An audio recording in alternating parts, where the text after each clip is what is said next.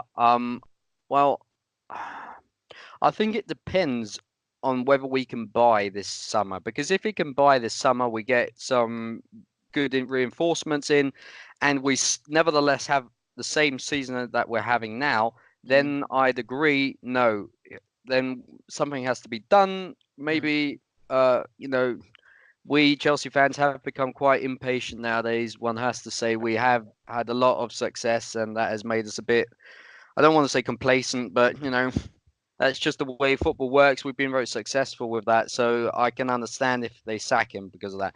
However, if we aren't able to buy and it's the same season, then there's that famous quote that the definition of madness is doing the same thing again and again and expecting different results. It'd be the same there. He'd have the same squad, possibly even far weaker, because we wouldn't have Hazard. And I'm sorry, but Pulisic is not a viable replacement. So how can one expect him to do any better? I mean, the team could be more, up to it because they've known him longer, but we still have the same problems apparent. Aging, not good enough, deadwood, etc., etc. So I think it'd be hard to sack him next season if it'd be the same season then, if nothing changes. That would be my answer. Well, yeah, I mean, to a certain extent, I agree. All I want, if he does stay, all I want to see is progression. And that is my marker. As long as we show an improvement on this season, then that's okay. I mean, I've never really been one to quickly jump to conclusions with managers, and I'm a firm believer of longevity in the managerial sense, because I think you can really build something. But I don't know. It's just I can't see enough change in next season for me to warrant enough support to him. What would be progression in your by your definition? So it's difficult to say because I would base it on if we did have a transfer ban, and if we did have a transfer ban, then we have to use the youth that have performed well. I know it's the Championship, but I think you have to give some of the players that have played there so well a go next year. Pre-season will be the biggest opportunity for that, of course, to see where they are. But if we do not have a transfer ban, then I want to see a manager who can just any type of football away from this is pretty much what I want, really. And I do not mind defensive football necessarily, as long as it gets us winning games. And it wasn't the best football to watch. I know, and I accept that, and I didn't like that. And it's sort of the same argument I have about Sarri. But I think that there's definitely signings that need to be made. Fullbacks, unfortunately, are one of those things which need to definitely need work. The whole argument around Kovacic and Barkley, Ruben Loftus-Cheek, and that side of the pitch. I mean, I'd like to see Ruben Loftus-Cheek play more next year. I think he's beginning to grow into a really promising player. And then I'd still like to see some of our 30-plus players. I like Pedro, and I do like Giroud, and I do still sometimes think they offer something.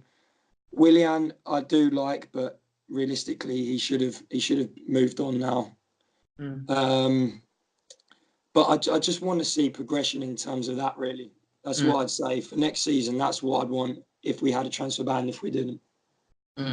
Yeah, I think that's something every fan would say, that either if Sarri decides to play the old boys, and maybe if he has the chance bring certain players in that would improve his system, he has to have success. And if he cannot do that, and if he doesn't play the old boys but rather the youth, I think the fans will be patient. I think we will be patient if we had seen from the beginning of the season that Callum Hudson-Odoi is given a chance. Maybe also a few words on the low knees, and saying, all right, Reece James, he might be given a chance, even not even with the standard of saying, all right, Mason Mount is a definite member of the squad. No, just say, all right, I appreciate what he's doing. He scored a hat-trick, brilliant. Just a few words, man. That's what I'm looking for. I think we all would be more patient with Maurizio Sarri, Jimmy even more than he is now. But let's maybe end this podcast on a quick yes or no, because it seems the most pressing issue at the moment, top four and all that, maybe Europa League final. So if Maurizio Sarri somehow manages to make a top four finish and reaches the Europa League final, would that be good enough for him to stay? Check first. Totally honest with you, I think yes. It's a European competition. It's a European trophy. It's massive. It doesn't matter if it's Europa League. It's not easy to, from this point now and onwards. We've got no easy games. It doesn't matter if we play Benfica, Frankfurt, Arsenal, whatever. It's not easy to win those games. So, yeah. Okay, Jimmy, I guess. Yeah, but anyway, tell your story. So top four chances. I mean, we have got a tricky few last fixtures. On paper, we shouldn't be able to make the top four now. Theoretically, I mean, that doesn't include any slip-ups by, for example, Tottenham or United. You never know. You know, United still got a few tricky fixtures as well, including us. You know, that's a 6-pointer. So, you know, anything can happen. I think we're at the point where we should really consider what Mourinho did a few seasons back. with United, where he basically put all his eggs in one basket and went for the Europa League, because I think they ended up 7th or something like that season, I think, because they just completely forgot about the league. And, I think most rational Chelsea fans, I don't know, I'd be interested in both your opinions on that. If we win the Europa League and, end not even like 5th, but 6th or 7th, will that be okay? Mhm. Mm. See, that is difficult, because it will mean Champions League if we win it. So it's tough. It's tough to say. I think from a football romantic, from a purist standpoint, I always have a trophy over a top 4 finish. What does that even mean? So I think, yes, Europa League trophy, and give me 50th place. I wouldn't care if we win the Europa League, to be quite honest.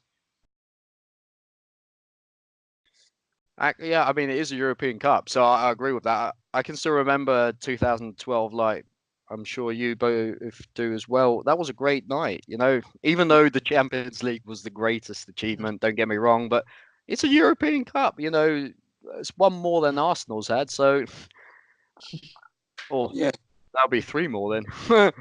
So, yeah. I'm 100%. As I said at the start, I'm 100% willing for SARRI to prove me wrong, even towards the end of the season, right? And of course, I want the best for our manager, and I want the best. But so if it is a European Cup, then yeah, okay, he probably does deserve another season. But I'd say I'd definitely be a lot more critiquing, I'd say, next year based on my opinions this year, which some people could probably say is unfair, but I think it's justified. I think it's justified. Yeah, there will not be a fresh start for sure. Like, he has to work against his critiques from the first day of the next season. And if anything goes wrong, if we have a bad start, fans will be on his back straight away. So it's not going to be easy for Maurizio Sarri, and he knows it as well. So maybe because I'm crying out for a break already, because I can't take this season any longer. So maybe it's also good for Maurizio Sarri to get a few weeks off and then start with maybe fresh dynamics or anything in the club. And let's be hopeful that at least Callum Hudson-Odoi stays if Eden Hazard doesn't. But yeah, I think that's a good end to the discussion we had. Well, we would have had so many to make here, but unfortunately we have only a limited amount of time. But still, I think it's good to hear from both sides, rational arguments, not just like sorry in, sorry out, and nothing in between. So I'm very thankful that you join us on the podcast. If people want to maybe read your opinions on Twitter, where can they find you? It is actually. Do you know what? I'm very unprepared, because I do not have my Twitter handle with me. Jack, no problem. We can just cut this, can't we? So you just look up your Twitter handle and then. Once we can. Yeah. Oh yeah, that's fine then. Oh, I've got it. At JK Waterman 123. All right. Anything else you want to plug? Was it? No, not really. All I'll say is thanks for having me on, guys. It's been a pleasure. You've put forward some very interesting discussion points, and hopefully I've done so as well. I think I wrote down a massive load of points prepared for today. I've hardly even discussed a lot of them, so there's still so much more I could have said. Definitely. Can I just say one thing, Andy? The way we discussed today this sorry in, sorry out debate, yeah, this is exactly how it should be. It was a normal discussion, not getting any verbally abusive or something like there is on Twitter. That's how one should discuss. Okay, the people in, out, one respects the other's opinion. Time will tell anyway who will be the more happy of the two camps. But there's no point really going at each other's throats, as it's been the case for the last few weeks and months. And I just want to say personally, thanks, Jack, for coming on, because that is exactly how we should do it. And it was brilliant to discuss with you about a very tricky topic. Yeah, well, thank you guys anyway. Yeah, I think I can only say the same. Very happy with everything, how it went down. We had other discussions on this podcast that went so clean. But yeah, it was fun. If people want to listen to all the other episodes, maybe the one from last week, that was, in my opinion, the best one we have ever had, with Sebastian Kneißl, who is an ex-player of Chelsea, played 5 years, was a youth player, trained with the first team. When Roman came in, he had brilliant stories to tell. So definitely check out that one. If you have listened to this one, you will definitely enjoy it. So for any upcoming episodes, just check your Apple Podcast, your Spotify, your Anchor, if you're familiar with that. That's where we air our podcasts every other week. So if you do that, you can always listen to us, and you will be able to follow us on Twitter as well, under @attacking2pod. If you have done that, just keep the blue flag flying high, and we see each other next week.